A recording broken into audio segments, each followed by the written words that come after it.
শেখ হাসিনার পালনের মধ্য দিয়ে বাংলাদেশে ফ্যাসিবাদ পুরোপুরি বিনাশ হয়ে গেছে।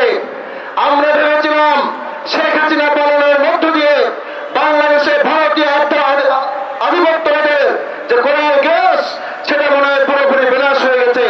কিন্তু 5 আগস্ট পরবর্তী সময়ে আমরা দেখছি নতুন করে আবার কেউ কেউ শেখ হাসিনার কায়দায় ফ্যাসিস্ট হওয়ার চেষ্টা করছে, আবার নতুন করে ভারতকে বাংলাদেশের মধ্যে ঢোকানোর চেষ্টা করছে।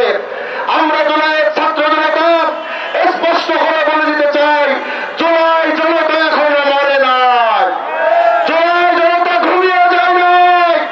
বুকের তাজা রক্ত মেলে দিয়ে 5 আগস্ট পর্যন্ত আন্দোলন সংগ্রামের মাধ্যমে বাংলাদেশকে যেভাবে আমরা ফ্যাসিবাদ মুক্ত করেছিলাম, খুনি শেখ হাসিনা মুক্ত করেছিলাম, আগামীতে যদি বুকের তাজা রক্ত মেলে দিয়ে বাংলাদেশকে ফ্যাসিবাদ এবং আধিপত্যবাদ মুক্ত করতে হয়, তার জন্য আমরা প্রস্তুত আছি।